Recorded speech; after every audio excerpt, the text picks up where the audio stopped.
오늘 에스겔 7장 말씀을 중심으로 어떻게 임박한 진노를 피할 수 있습니까? 라는 제목으로 하나님의 말씀을 나눠보도록 하겠습니다. 우리가 잘 아는 것처럼 이스라엘 백성은 열방 가운데서 하나님의 백성 되도록 선택을 받은 민족입니다. 그런데도 불구하고 오늘 우리가 이 에스겔 말씀을 통해 보면 열방과 함께 하나님의 심판을 받는 그런 자리에 떨어지게 된 것입니다.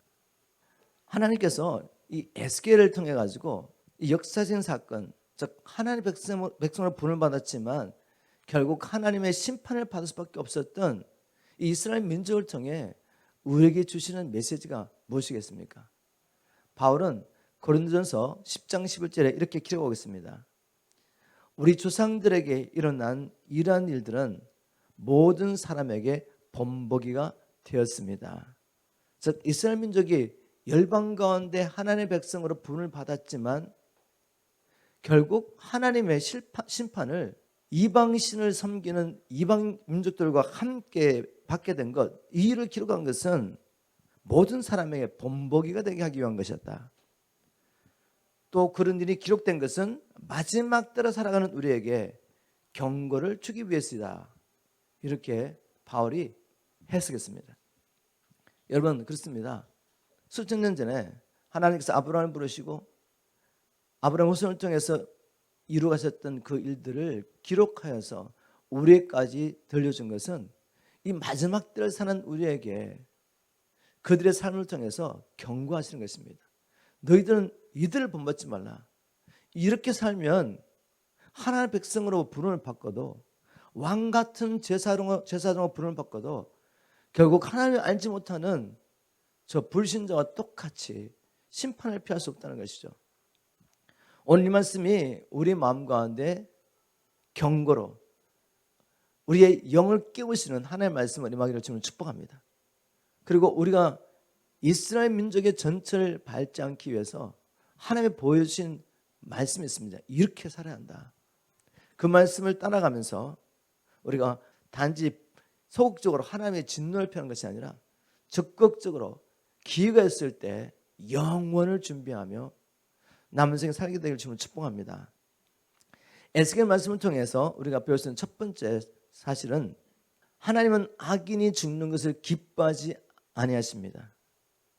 그럼에도 불구하고 그 악인이 끝까지 돌이키기를 원치 않고 계속 죄를 지으면 그 죄악이 가득 찰 때 하나님은 심판을 베풀 수밖에 없는 공의의 하나님이신 것이죠. 즉 하나님의 사랑과 공의를 에스겔은 선포하고 있습니다. 에스겔 7장 1절을 보겠습니다. 여호와의 말씀이 또 내게 임하여 가라사대 너 인자야 주 여호와 내가 이스라엘 땅에 대하여 말하노라. 끝났도다. 이 땅 사방의 일이 끝났도다. 이제는 내게 끝이 이르르나니 내가 내 진노를 내게 바라여 내 행위를 국문하고 내 모든 가증한 일을 보응하리라. 이렇게 심판을 선포하는 것이죠. 이게 하나님의 공의입니다. 그런데 하나님은 이 공의의 심판을 선포하기 전에 얼마나 부지런히 선자를 보내셔서 이제라도 돌아오라. 내 사랑하는 아내 이스라엘아 돌아오라고 얼마나 외쳤습니까? 그런데 끝까지 돌이키를 원치 않는 이스라엘 향하여 이제는 하나님의 심판을 선포한 것입니다. 우리가 창세기 말씀을 통해서도 동일한 하나님의 원리, 하나님 일하시는 원리를 발견할 수가 있죠. 창세기 15장에 하나님께서 아브라함에게 말씀하십니다. 내가 너를 부른 목적, 그 목적은 이 가나안 땅을 유업으로 주기 위함이었다.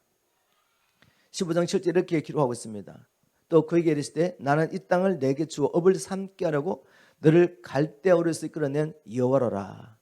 내가 너에게 이 땅을 기업으로 주기 위해서 너와 너의 후손에게 이 땅을 기업으로 주기 위해서 내가 너를 불러냈다. 근데 주님 말씀하십니다. 근데 아직은 아니야. 왜 아닙니까? 왜 지금부터 주지 않으시고 하나님께서 기다려 말씀하십니다. 15장 16절에 이렇게 말씀하십니다. 내 후손들이 이 땅으로 돌아오려면 내 세대는 지나야 할 것이다. 그때까지는 아모리 족속의 죄악이 가득 차지 않았으므로 내가 그들을 쫓아내지 않을 것이기 때문이다. 가나안 땅을 아브라함과 아브라함 후손에게 주시려고 하나님께서 아브라함을 먼저 불러주셨지만 지금은 아니야. 4대를 기다려야 된다. 그 당시에 1세대를 100년 정도 잡았습니다. 100년. 정말 하나님 말씀을 연구해 보면은 4대째 만에 이스라엘 민족이 애굽에서 큰 민족으로 일어나서 400년, 거의 430년이 지난 후에 이스라엘 민족이 이 땅에 들어와서 가나안 땅에 들어와서 가나안 족속들을 멸하고 하나님께서 주신 이 땅을 기업으로 얻게 됩니다. 그런데 왜 400년을 기다렸습니까? 아직은 이 가나안 족속들의 제약이 차지 않았기 때문에 그들의 제약이 찰 때까지 400년 이상을 기다리신 거죠. 하나님께서 그들에게 400년이 넘는 시간을 인내하며 기다리신 것입니다. 가나안 족속들은 하나님을 믿을 마음이 없었죠. 이스라엘 민족뿐만 아니라 가나안 족속 모든 인류가 하나님의 형상을 따라 지음을 받고 하나님을 섬기도록 지음을 받았지만 아담으로 말미암아 태어난 모든 인류는 하나님을 알지 못하고 그러나 그들 안에 하나님을 알만한 것이 있는데 창조주 하나님을 섬기기보다는 무한하시고 광대하시고 우리가 도무지 이룰 수 없는 그 하나님 위대하신 하나님을 섬기기보다는 내가 볼 수가 있고 내가 이해할 수 있는 하나님을 만들어 가지고 피조물을 하나님처럼 섬기는 이런 사람을 타락한 것입니다.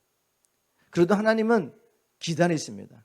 인내하며 기다리시다가 그러나 이 악이 차면은 공의의 심판을 베풀 수밖에 없는 하나님이신 것이죠.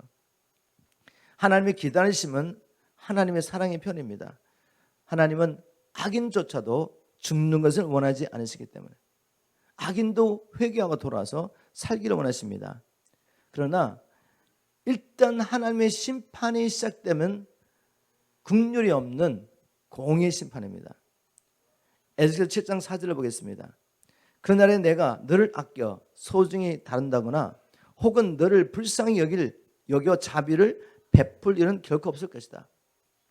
하나님의 심판이 시작되면 하나님은 긍휼을 베푸지 않습니다. 돌이키지 않습니다. 그리고 공의의 무슨 심판을 쏟아부을 수밖에 없는 거죠. 오직 네가 행한 행실대로 너를 벌할 것이고 내가 저지른 가증한 행위대로 갚아줄 것이다. 그제야 네가 나를 주인 줄을 알 것이다. 이렇게 말씀하셨습니다. 즉 하나님께서는 우리에게 지금 사랑과 자비로 하나님을 계시하십니다. 이 하나님을 통해서 이분이 이토록 나를 사랑하시는 것은 그분이 자기 뜻대로 나를 지으셨기 때문이구나. 하나님이 자기 지으신 피조물들을 사랑하십니다. 그 중에서도 자기의 형상을 따라 지음을 받은 사람을 사랑하시죠. 사랑하셔서 이 사랑을 베푸시면서 우리에게 자신을 알리기 원하시는데 우리는 그 하나님을 알기를 원치 않습니다. 그리고 그 하나님을 계속 거부하는 것이죠. 성경을 통해 특별 계시를 받지 못한 모든 사람도 지으신 만물을 통해 이 피조물을 통해서 하나님이라는 존재를 헤아릴 수 있도록 발견할 수 있도록 우리에게 뭔가를 주셨습니다. 그렇지 않습니까? 지으신 만물을 보십시오. 어찌 지은 자가 없다면 이 만물이 지금도 존재할 수가 있겠습니까? 우주를 창조하시고 그 우주의 수많은 별들을 지금도 붙잡고 계시는 하나님 분이 계시지 않는다면 이 수많은 별들이 충돌하지 않겠습니까? 태양이 조금이라도 우리의 가까이 오거나 아니면 멀어지면 우리는 타 죽든지 얼어 죽든지 그런 일이 납니다.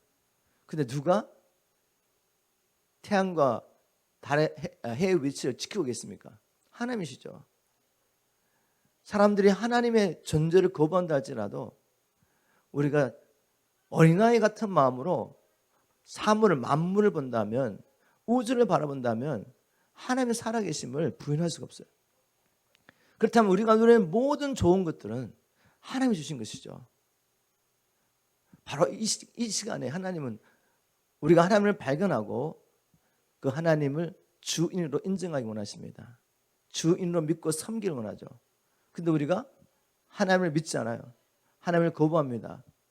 그럼 마지막 방법은 다른 방법이 아니에요. 하나님은 모든 존재하는 것들에게 하나님의 주 되심을 알려주십니다. 무엇을 통해? 심판을 통해서. 지금 에스겔은 하나님 에스겔을 통해서 계속 내가 여호와인 줄을 알리라. 영어로는 You will know that I am the Lord. 내가 주인 것을 너희들이 알게 될 것이다.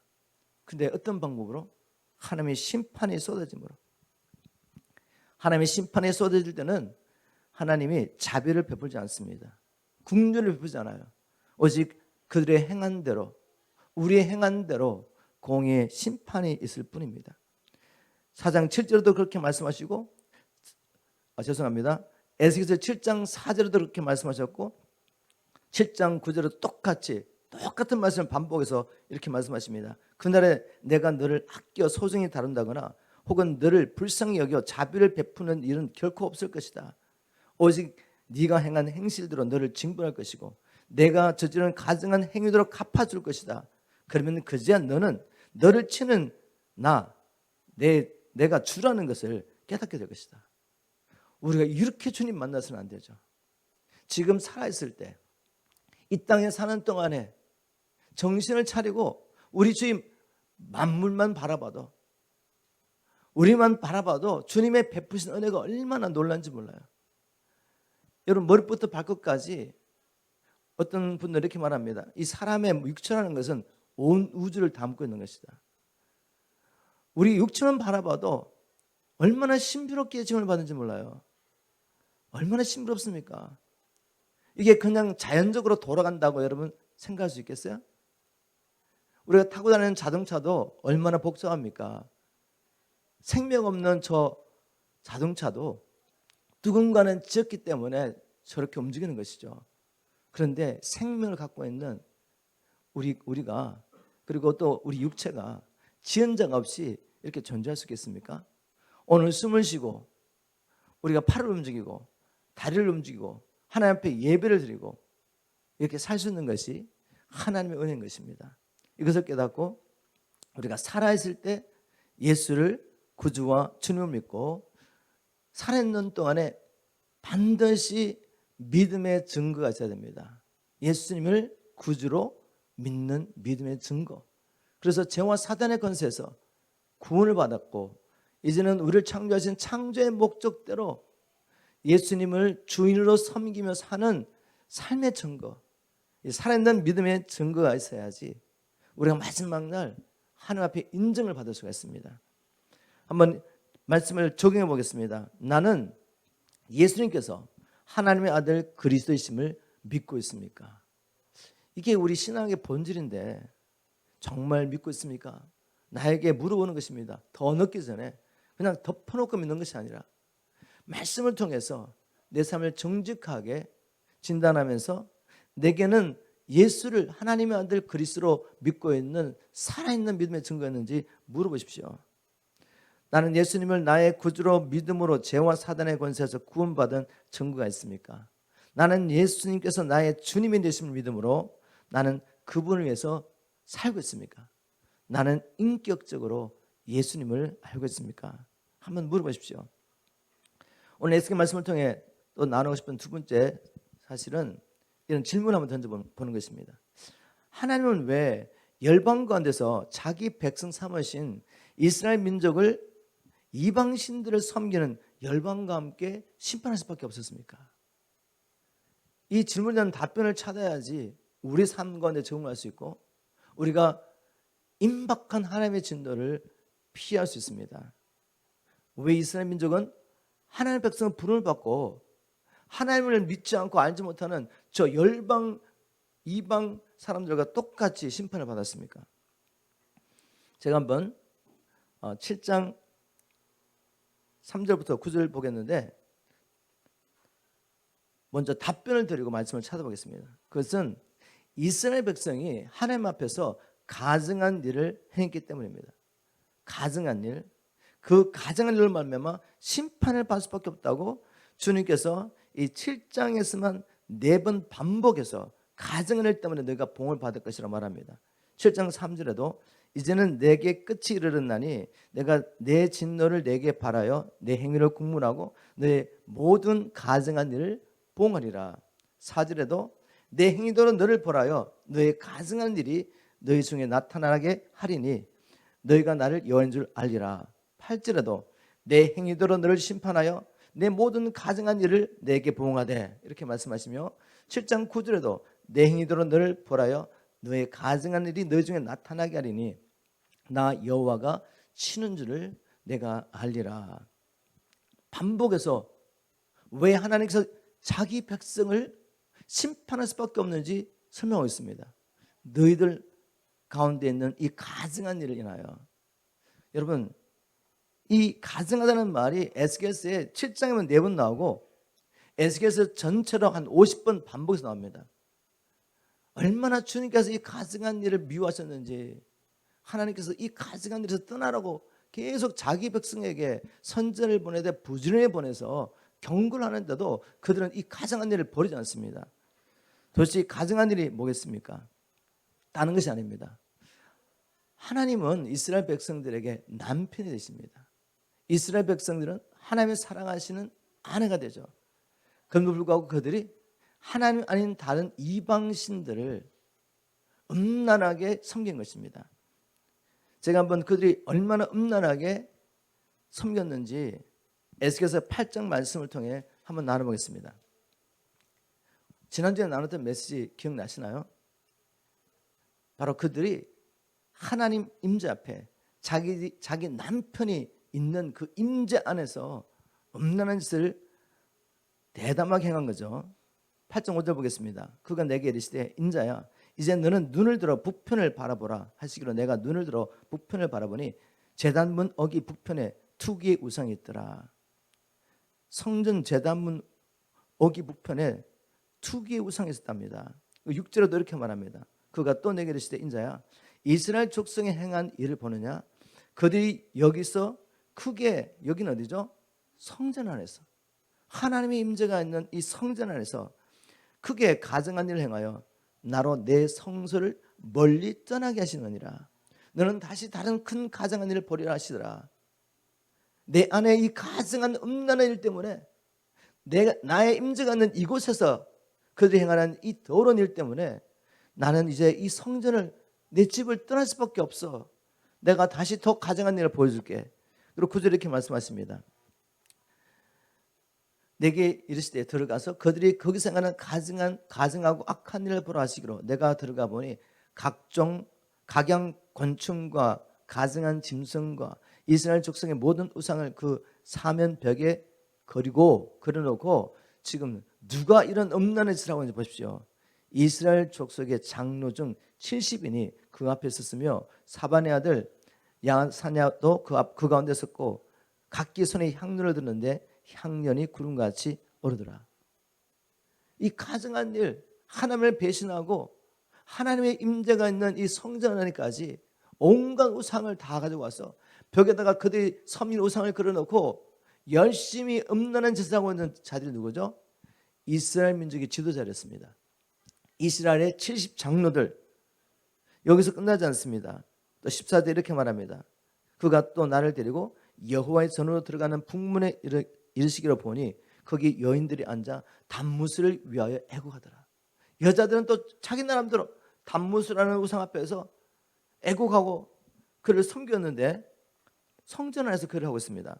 16절에 그가 또 나를 데리고 여호와의 전 안뜰에 들어가시기로 보니 여호와의 전문 앞 현관과 제단 사이에 약 25인이 여호와의 전을 등지고 낯을 동으로 향하여 동방태하게 경배하더라. 여러분 성전에 들어가가지고 이렇게 움직일 수 있는 사람은 보통 사람 못 들어갑니다. 이스라엘 민족의 지도자들이죠. 영적 지도자들이 하나님 앞에 이렇게 음란한 짓을 하고 있는 것입니다. 이스라엘 민족이 하나님 앞에 행한 가증한 일, 하나님의 심판을 자초했던 일은 도덕적이고 윤리적인 죄 이전에 무엇입니까? 도덕적이고 윤리적인 죄 이전에 하나님 외에 다른 신을 음란하듯 섬긴 것입니다. 그것도 어디에서요? 하나님의 임재 앞에서. 이것은 마치 사랑하는 아내가 외간 남자들을 내가 지금 집에 있는데 우리 집에 들어와 가지고 우리 안방에서 음란의 짓을 하는 것 똑같습니다. 여러분, 이 일이 지금 우리의 상황과 일어난다면 남편 된 우리가 어떻게 하겠습니까? 그럼도 불구하고 하나님은 인내하며 참으시면서 사랑 안 해요, 이제라도 돌아라고 선지자를 보내가지고 거듭거듭 돌아라고, 사랑 안 해요, 내게 돌아라고 그렇게 말하는데도 불구하고 끝까지 돌아오지 않고 계속해서 외간 남자를 집에 들어와서 계속 없는 짓을 합니다. 그러면 남편이 어떻게 하겠습니까? 주님은 성전을 떠나시는 거죠. 자기 집을 떠나시는 겁니다. 하나님이 우리를 떠난다는 것은 곧 이제는 하나님의 심판밖에 우리는 없다는 것입니다. 우리 한번 우리 삶 가운데 적용해 보겠습니다. 내 안에는 성령님으로 하여금 시기 나게 하는 우상이 없습니까? 여러분, 믿는 우리가 성전인 거 아시죠? 너희가 하나님의 성전인 것과 하나님의 성령이 너 안에 거하신 것을 알지 못하느냐. 우리가 하나님의 성전입니다. 그 하나님의 성령이 우리 안에 계십니다. 이스라엘 민족 가운데 성소가 있고 성전이 있고 그 가운데 지성소 안에 시온자가 있고 그 가운데 하나님의 영광을 보이신 것처럼 하나님은 믿는 우리에게 성령을 보내셔서 그분이 우리 안에 계세요. 그런데 그분으로 하여금 시기 나게 하는 것을 우리 안에 품고 있지는 않냐 이거죠. 하나님보다 더 사랑하여서 하나님의 말씀에 불순종할 수밖에 없게 만드는 우상은 우리가 없습니까? 성령님께서 그것으로부터 돌이키라고 거듭거듭 말하는데 불구하고 이제는 내게로 돌아오고 하시는데 버리지 못하는 우상. 주님 말씀하십니다. 이스라엘 민족이 일어난 이 일을 내가 기록한 것은 너희들에게 본을 보여주기 위한 것이다.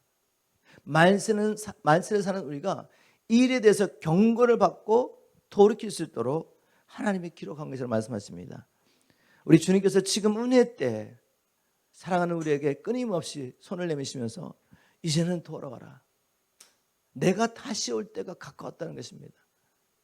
하나님의 임박한 진노가 지금 우리 앞에 우리 세대에 일어날 수도 있습니다. 주님 말씀하십니다. 이제라도 돌아오라고. 그런데 안 돌아오면 어떻게 하죠? 하나님이 그냥 이혼을 선포하십니다. 그것은 곧 심판이죠. 제가 7장 2절부터 4절 한번 다시 읽어보겠습니다. 너 인자야, 주 여호와 내가 이스라엘 땅에 대하여 말하노라. 끝났도다. 이 땅 사방 일이 끝났도다. 이제는 내게 끝이 일어나니 내가 내 진노를 내게 바라여 내 행위를 국문하고 너의 모든 가증한 일을 보응하리라. 내가 너를 아껴보지 아니하며 국률이 여기지도 아니하고 내 행위대로 너를 벌하여. 이제는 하나님께서 이 심판을 통해 하나님이 만물의 만유의 주가 되심을 자기 백성에게 보여주십니다. 하나님이 이혼 선포죠. 이혼 선포. 하나님이 심판을 선포합니다. 그리고 주님 말씀하십니다. 그날에는 너희가 사랑하던 은검이 너에게 아무런 유익을 주지 못할 것이다. 왜 이스라엘 민족이 우상을 숭배합니까? 그들이 보니까 우상을 섬기는 가나안 족속들이 섬기는 그 신들을 섬기니까 세상적으로 풍요를 본 거죠. 부영을 본 것입니다. 그래서 그것을 탐하여서 그들이 은금, 세상의 재물을 사랑해가지고 우상을 부전히 섬긴 것입니다. 주님 말씀하십니다. 7장 19절에 그날에 주님이 심판하신 그날에 그들은 자기들의 은을 길거리에 버리겠고 자기들의 금을 오물인 양 더럽게 여길 것이다. 그 까닭은 나 주가 활활 불타는 진으로 그들에게 무슨 재앙을 베풀 때 자기들의 은과 금이 자기들의 목숨을 능히 건져줄 수 없고 자기들의 심령을 조금도 만족시켜주지 못하며 자기들의 허기진 배를 하나도 채우지 못하기 때문이고 도리어 그것들이 자기들을 걸려 넘어지게 해서 죄만 짓게 만들었기 때문이다. 너희들이 그렇게 사랑하며 살았는 동안에 평생 목숨보다 아끼며 추구했던 그 은검이 세상의 부귀가 너희들을 구원하지 못할 것이다. 하나님의 진노의 심판이 임했는데 세상에 어떤 것이 우리를 구원할 수 있겠습니까? 하나님의 진노에서 세상에 어떤 것도 우리를 구할 수 없는데 불구하고 우리는 생명보다 뭘 귀하게 여기죠? 세상의 은금을 더 귀하게 여기는 것입니다. 우리가 그렇게 살면 안 됩니다. 많은 사람들이 예수를 믿는다고 하면서도. 그런데 지금 하나님의 심판이 임하면서 죽음에 대한 두려움이 막 우리 안에 몰려옵니다. 그런데 은검이 위로가 됩니까? 안 되죠. 이스라엘 민족을 예를 든다면 하나님께서 바벨론이라는 이 세력을 통해서 이스라엘 민족을 심판하시면서 예루살렘이 이제 완전히 사방으로 우격삼을 당했습니다. 사방으로 막힌 거죠. 그들이 예루살렘을 둘러싸고 아무도 나가지 못하게 하고 들어오지 못하게 합니다. 결국 이렇게 오래 가면 어떻게 되죠? 성 안에, 예루살렘 성 안에 먹을 것이 없는 겁니다. 기근과 함께 사람이 막 죽어가요. 죽은 시체를 처리할 수도 없어요. 그럼 어떻게 됩니까? 이제 연병이 되는 거죠. 전염병이. 막 죽어갑니다. 그 죽음이, 사람들이 옆에서 막 죽어갈 때 무엇이 몰려오겠습니까? 하나님 안에 있지 않는 자에게는 죽음에 대한 공포가 몰려오는데 은검이 그 죽음의 공포를 물리칠 수 있습니까? 세상의 부경화가 내 안에 있는 죽음에 대한 두려움과 공포를 몰아낼 수 있냐고요? 없지요. 오직 하나님의 사랑만이 이 모든 것을 몰아낼 수 있는데 이제는 하나님과의 관계가 끊겨버렸어요. 하나님이 이혼을 선포했습니다. 하나님의 그들의 반석이 될 수가 없어요. 구원자가 될 수 없어요. 그러니 두려움밖에 없습니다. 은금을 버립니다. 또 버리는 이유가 있죠. 결국 이 은금 때문에 하나님 앞에 범죄를 했기 때문에 7장 19절부터 보겠습니다. 마지막 부분에 보니까 도리어 그것들이 은금이 자기들을 걸려 넘어지게 해서 죄만 짓게 만들었기 때문이다. 그들이 은금을 버리는 이유. 심판날에 은금을 버려요. 왜냐하면 이것 때문에 내가 죄를 짓게 됐구나. 알았지만 too late. 너무 늦은 거죠. 20절에 이렇게 말씀하십니다. 즉 그들은 자기들의 은과 금으로 아름다운 장신구를 만들어 그것을 자랑함으로써 교만해졌고 또 그것으로 온갖 가증한 우상들과 보기 싫은 역겨운 물건들을 만듦으로써 죄를 지었다. 그러므로 내가 그들의 은과 금을 그들에게 더러운 오물이 되게 하겠고 또 그것들을 다른 이방 침략자들의 손에 붙여 약탈하게 가게 할 것이며 이렇게 말했습니다. 이들이 은금을 사랑했습니다. 그리고 세상의 부귀영화 이것으로 인해서 마음이 높아졌죠. 우리에게 뭔가 좋은 것이 주어졌다면 우리는 창조주가 아니기 때문에 우리가 스스로 만들 수 있는 게 하나도 없습니다. 하나님이 다 주신 것이죠. 그런데 하나님을 인정하지 않습니다. 내가 잘나서 이런 것들을 얻게 된 것처럼 자기를 자랑하는 도구로 이 은금을 사용한 것입니다. 교만은 패망의 순복입니다. 하나님은 교만한 자를 반드시 대적하십니다. 그리고 이제는 침략자들이 예루살렘에 있는 이 보물, 이 은금을 얻기 위해서 약탈하기 시작하는 것입니다. 그래서 내가 사랑했고 내가 목숨을 걸고 이 세상을 구했던 이것이 결국 나를 죽게 하는구나 라는 걸 깨닫고 이 은금을 버려요. 그런데 문제는 뭐죠? 이제는 회개할 기회가 없는 것입니다. 천국과 지옥 간정, 특히 지옥 간정 가운데 종종 나오는 이야기가 있습니다. 어떤 사람이 지옥에 갔더니 사람들이 예수님을 보고 주님 한 번만 다시 기회를 달라고, 이 고통당하는 이 지옥불에서 저를 건져주셔서 한 번만 다시 세상으로 갈 수 있는 길을 달라고. 그러면 제가 평생 주님만을 사랑하며 주님만을 섬기겠습니다. 이제 불순종하지 않고 주님이 내게 하라고 하신 걸 하겠습니다. 한 번만 기회를 달라고. 그때 주님이 하신 말씀, 공통적으로 하신 말씀이 이겁니다. 내가 너에게 충분한 기회를 주었다. 내가 얼마나 너에게 돌아오고 그렇게 말했니? 근데 너는 끝까지 듣지 않고 세상을 사랑하여 세상으로 갔지 않느냐. 이제는 너에게 다시 기회가 없다는 걸 말씀하십니다. 그러면 이 영혼이 그 불 가운데서 고통당하면서 예수님을 막 저주합니다. 왜? 자기는 이제 구원받을 기회가 없으니까. 통곡하는데 방법이 없어요. 여러분, 하나님은 사랑이십니다. 그래서 악인도 죽는 것을 기뻐하지 않으세요. 악인이 회개하고 돌아와서 살기를 원합니다. 그런데 악인이 주님의 이 간절한 부르짖음을 듣고도 무시해버려요. 에이, 정말 뭐 그런 일은 날까?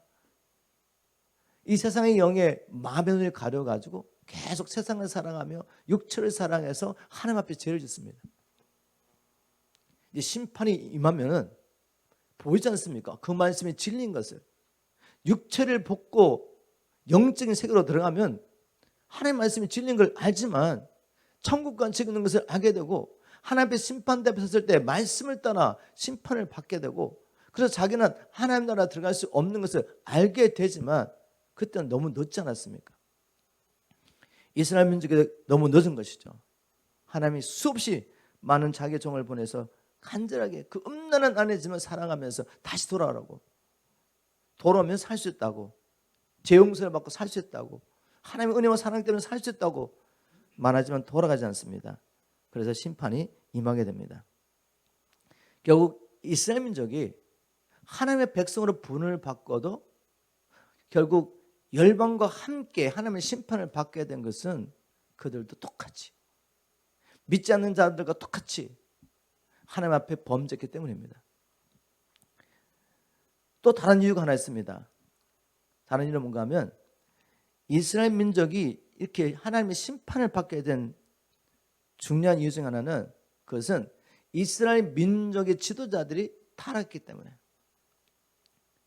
제가 이 미가서 3장 11절 12절 말씀을 쉬운 말 성경 한번 읽어보겠습니다. 이거 아주 중요한 이유죠.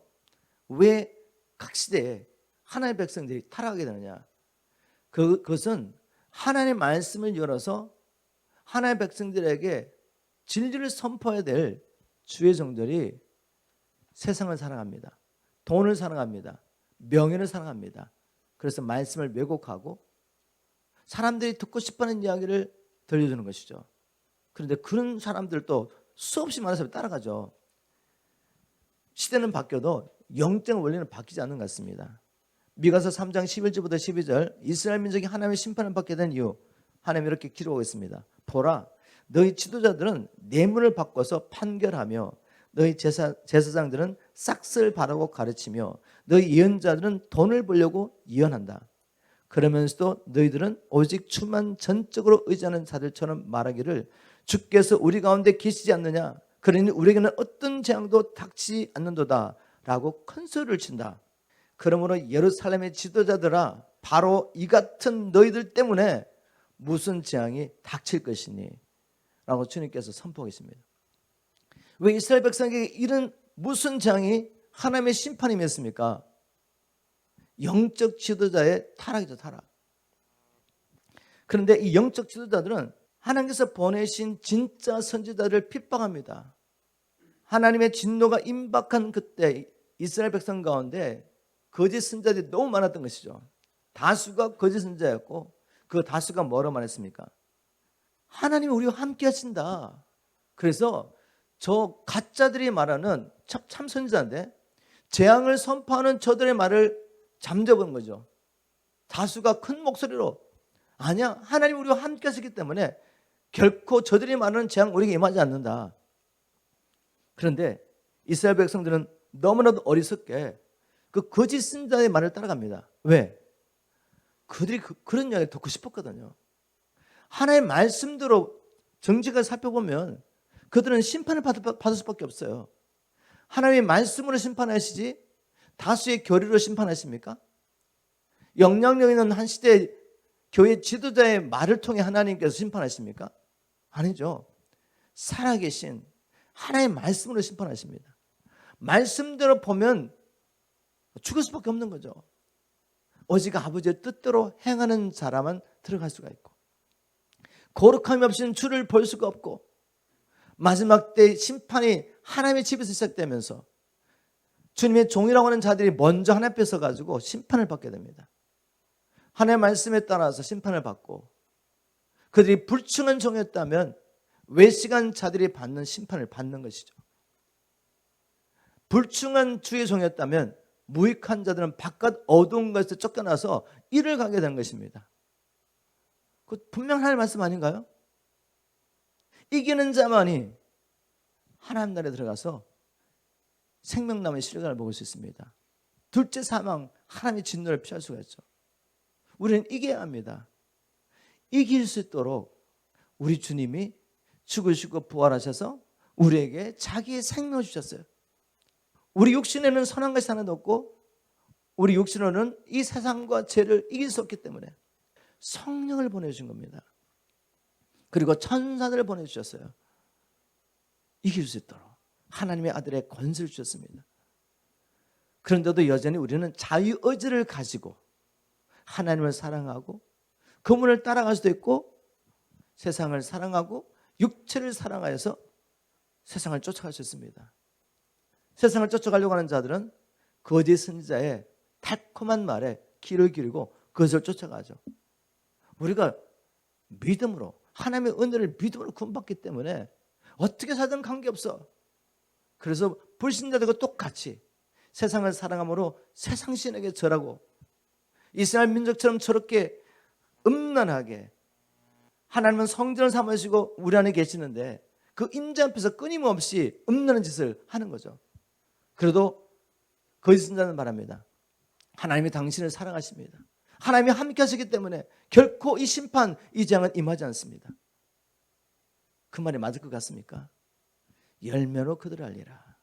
너희가 정말 누구를 사랑하며 누구를 믿고 있는지는 열매로 하는 것입니다. 삶의 열매로. 그 행위를 보시고 하나님이 심판하시겠다는 거죠. 믿음의 결과로서 살아있는 믿음의 당연한 열매로서 행위를 주님은 보시자는 것입니다. 여러분 귀를 여시고 하나님의 말씀을 통해 분별하시고 거짓 선자 이 모든 거짓말을 버리십시오. 왜냐하면 이스라엘 민족이 멸망을 당한 것은 바로 이 거짓 선자들이 세상의 재물을 사랑하고 사람으로부터 인정과 칭찬과 영광을 구하면서 하나님의 영광을 도둑질하면서 사람들이 듣고 싶은 이 거짓말을 마치 하나님의 말씀인 것처럼 누구보다도 하나님을 잘 섬기는 것처럼 그렇게 자기를 포장하고 큰 소리로 외쳤기 때문에 역사는 반복되고 있습니다. 오늘 마지막 적용으로 왜 이스라엘 민족이 우상을 사랑하며 또 이 거짓 선자의 말을 따라갔느냐, 그것을 봐야 됩니다. 저는 말씀을 연구하면서 결국은 신앙생활의 목표가 잘못됐구나. 다시 말하면 우리가 예수를 믿는 이 신앙을 가진 목적이 뭐냐 이거죠. 이스라엘 민족은 하나님 믿는 믿음의 목적이 뭐였습니까? 세상에서 잘 사는 것이었습니다. 형통한 삶을 사는 것이었죠. 땅의 것을 얻기 위해서 여호와 하나님을 섬겼습니다. 그런데 자기들이 보니까 이방인 신을 섬기는 가나안 족속들이 더 부유하게 살거든요.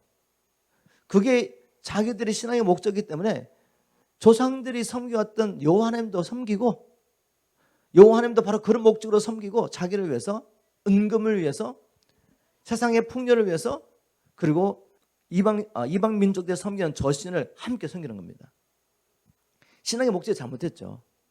하나님이 이스라엘 민족을 불러주신 목적이 무엇입니까?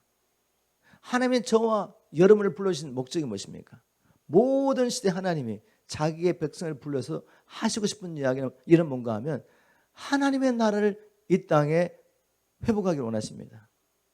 우리를 죄와 사단의 권세에서 구원해서 육체를 벗고 영원한 나라로 들어갔을 때 영원히 살기를 원하는 것입니다. 자, 이 말씀을 제가 정리해서 두 가지로 말씀드리겠습니다. 신앙의 본질, 우리가 예수를 믿는 첫 번째 목적은 무엇입니까? 그리스도와 연합하여 영원히 사는 것입니다. 이거 꼭 기억하세요. 나는 왜 예수를 믿느냐? 예수와 연합하여 그 안에 거하면서 그분을 통해 영원히 사는 것입니다.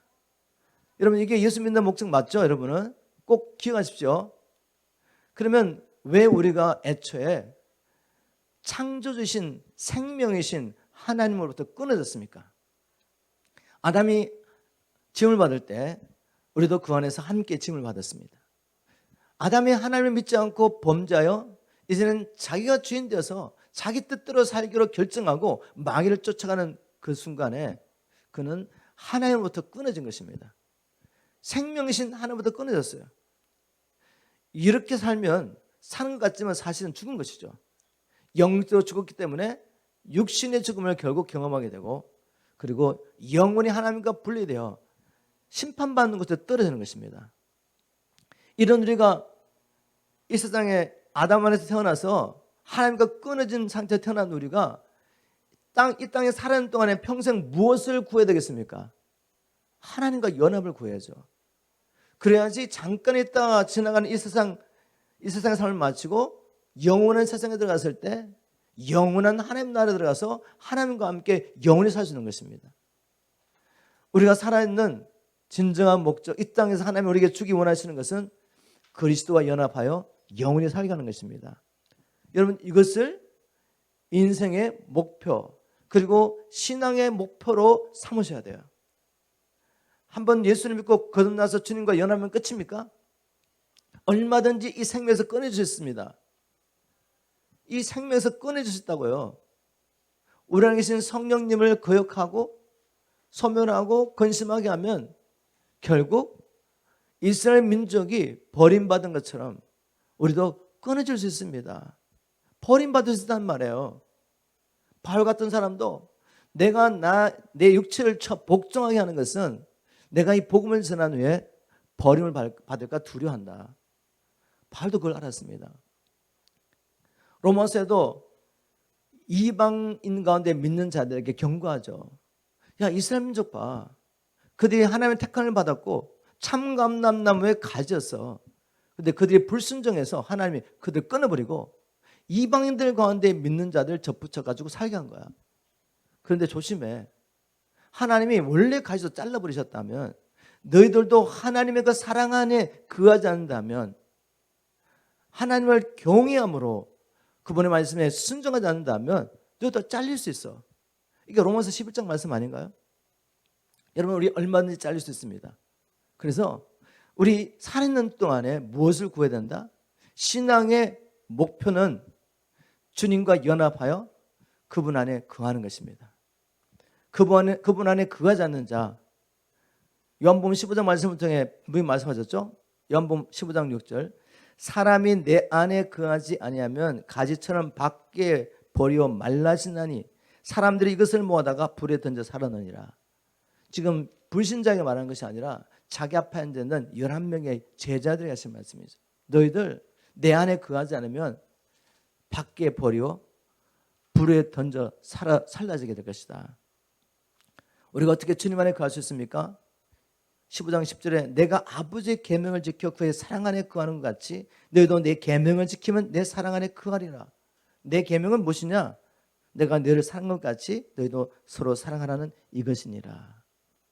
주님처럼 사랑한 것인데 이 사랑은 우리 안에 없습니다. 그래서 주님께서 우리에게 주셨죠. 복음을 통해서 하나님이 얼마나 우리를 사랑하시는지 깨닫게 하시고 그 사랑이 실체가 될 수 있도록 하나님이 직접 오셨습니다. 하나님은 사랑이시잖아요. 사랑이신 하나님이 성령으로 우리 안에 오셔서 사랑이 우리 안에 실체가 된 것입니다. 그래도 여전히 이 사랑을 힘입어 살 수가 있고 아니면 세상을 사랑하여 하나님을 떠날 수 있습니다. 그래서 주님 안에 거하는 것, 그분과 연합하여 주님 오시는 그날까지 주님 안에 거하는 것이 우리의 신앙의 목표가 되어야 됩니다. 한 가지 더 있습니다. 신앙의 목적은 이제는 그리스도의 형상을 담는 것이죠. 이것도 너무 중요한데 제가 로마서 8장 28절 29절 읽어보겠습니다. 우리가 알거니와 우리를 사랑하는 자 곧 그 뜻대로 부르심을 입은 자들에게는 모든 것이 합력하여 선을 이루나니 하나님을 사랑하는 자는 그들이 경험하는 모든 삶의 사건을 통해서 하나님 뭘 하신다고요? 선을 이루신대요. 그 선이라는 게 하나님 보시기에 선은 뭐죠? 하나님의 뜻이 이루어지는 것입니다. 우리를 향하신 주님의 뜻이 이루어지는 것이지 내가 원하는 게 이루어지는 게 아니에요. 이거 잘못 인용하면 안 됩니다. 하나님은 자기를 사랑하는 자의 삶 가운데 일어나는 모든 사건을 통해서 하나님 왜 이런 일이 났습니까? 라고 하는 그런 사건 가운데서도 뭘 하신다고요? 선을 이루시는 선을. 왜? 하나님은 선하시니까. 그리고 사랑이시기 때문에 바뀌지 않는 하나님의 본질입니다. 내가 이해하지 못해도 하나님은 선하신 거예요. 내가 이해하지 못해도 하나님은 사랑하시기 때문에 그 일을 허락하신 것입니다. 그러면 하나님께서 이 모든 사건을 통해 예수 안에 있는 우리 삶과 이루기 원하신 선은 무엇이냐? 29절에 나오죠. 하나님의 미리 하신 자들로 또한 그 아들의 형상을 본받게 하기 위하여 미리 정하셨으니 이는 그로 많은 형제 중에서 맏아들이 되게 하려 하심이니라. 하나님이 우리 삶 가운데 경험하는 모든 사건을 통해 이루기 원하시는 게 뭐라고요? 그리스도의 형상 회복하기 원하십니다. 원래 우리가 하나님의 형상 따라 칭을 받았지 않습니까?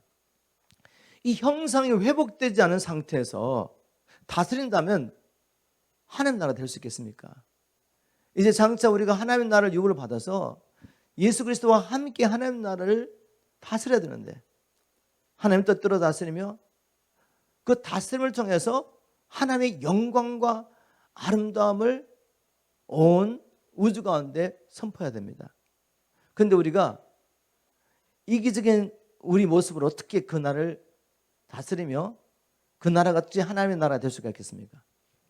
그래서 하나님은 우리 안에 그리스도의 형상, 범죄함으로 말미암아 깨어진 이 하나님의 형상을 지금 회복하시는데 우리 삶 가운데 경험하는 모든 사건을 통해 하는 거죠. 여러분, 우리가 이 신앙의 목적을 제대로 알고 신앙생활을 해야 되는 이유는 바로 이것입니다. 신앙의 목표가 나를 부인하고 예수 그리스도의 말씀에 순종함으로 주님 안에 거하는 것. 신앙의 목표가 모든 삶의 사건을 통해서 내 안에 그리스도의 형상을 이루는 것이 된다면 우리는 세상을 이길 수가 있습니다. 어떤 믿음의 신이 온다 할지라도 그것이 우리의 신앙의 목표라면, 주님을 닮는 것이 우리의 신앙의 목표라면 우리는 그 신을 인하여 오히려 기뻐하게 되는 것이죠. 이게 사도들의 고백 아닙니까? 야고보가 뭐라고 말하죠? 여러분 형제들이요, 여러분이 여러 가지 믿음의 시련을 당할 때 오히려 기쁘게 여기십시오. 왜요? 시련을 좋아하는 사람이 어디 있습니까? 우리 삶 가운데 어려움이 왔는데 그걸 좋아하는 사람이 있겠어요? 그런데 성경 분명히 말합니다. 우리가 만일 하나님의 뜻을 따라 신앙생활을 한다면 믿음의 시련 가운데 오히려 기뻐할 수 있다. 우리의 목표가 예수님처럼 변화되는 것이기 때문에, 우리의 목표가 내 안에 있는 이 내 자아, 못난 자아가 깨어지고 내 안에 있는 이 죄악들이 하나님의 성령의 불을 통해서 소멸되고 주님처럼 닮아가는 것이라면 이 믿음의 시련을 환영하는 것입니다. 이 믿음의 시련 가운데 인내하게 되죠. 인내.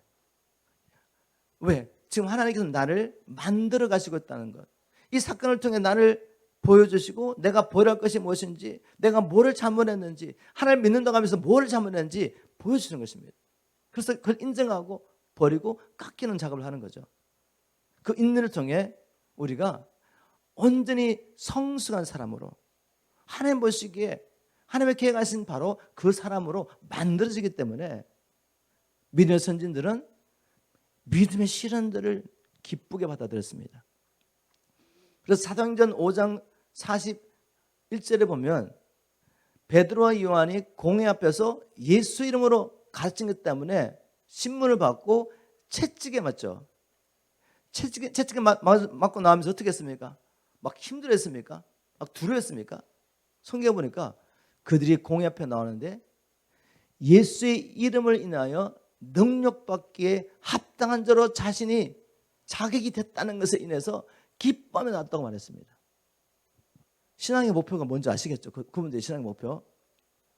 바울과 실라가 빌립보에서 복음 전하다가 무고하게 채찍 맞고 깊은 감옥에 갇혔어요. 그곳에서 하나님을 원망하며 사람을 원망한 것이 아니라 하나님께 찬미하며 하나님 앞에 기도를 했습니다. 그랬더니 하나님의 영광이 그 감옥에 들어오는 것입니다. 여러분, 우리가 이렇게 살 수 있는 것입니다. 만일 우리가 성경 말씀을 따라 신앙의 목표를 정하고 산다면, 그러나 하나님을 믿는다고 하면서도 이스라엘 민족처럼 땅의 것을 얻기 위해서 주님을 믿는다면 어떻게 되겠습니까? 결국 우리는 이스라엘 민족처럼 우상 숭배에 빠집니다. 가증한 일을 하나님 앞에 행하면서 살 수밖에 없는 것이죠. 그러면서도 자기가 하나님 백성이라고 여기면서 내 길을 즐겁게 하는 거짓 선자의 말을 받고 나는 괜찮아, 하나님이 나와 함께 하시기 때문에 그 심판과 재앙은 내게 임하지 않아, 이렇게 사는 것입니다. 여러분, 우리의 신앙의 목표는 무엇입니까? 정말 그리스도와 연합하는 것입니까? 그 안에 거하는 것이 우리가 날마다 경건을 훈련하는 목표입니까? 그리고 모든 삶의 사건을 통해서 이제는 나를 바라보면서 내 안에 그리스도의 형상을 이루어가는 것입니까? 그렇다면 이제 우리가 세상을 이길 수가 있습니다. 어떤 연약한 사람도 내게 시험거리가 되지 않는 것이죠.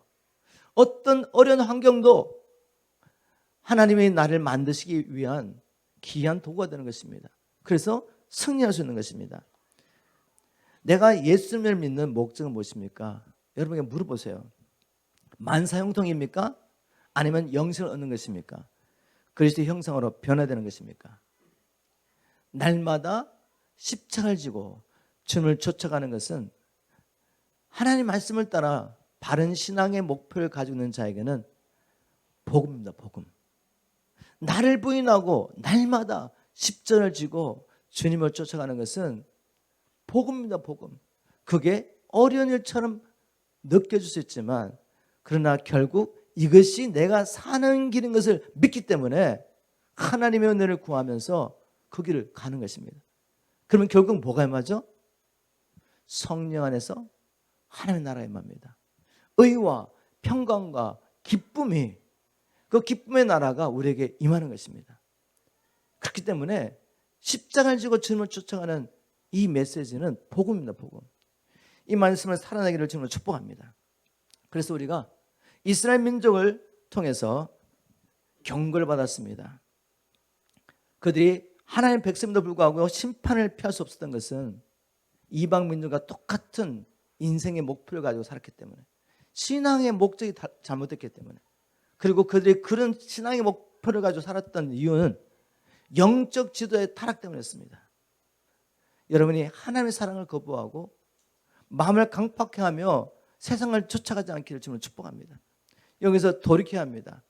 왜냐하면 이스라엘 민족의 이야기는 옛날 이야기 아니라 최후의 심판을 기다리고 있는 우리의 이야기이기 때문입니다. 우리 모두가 바른 신앙 목표를 가지고 주님과 연합하는 것, 주님 안에 거하는 것, 그리고 모든 사건을 통해서 주님의 형상을 닮아간 것으로 우리의 신앙의 목표를 가지고 산다면 넉넉히 세상을 이길 수 있습니다. 그리고 마지막 날 우리 주님 앞에 설 수 있습니다. 이렇게 함께 서는 저와 여러분 되기를 주님을 축복합니다.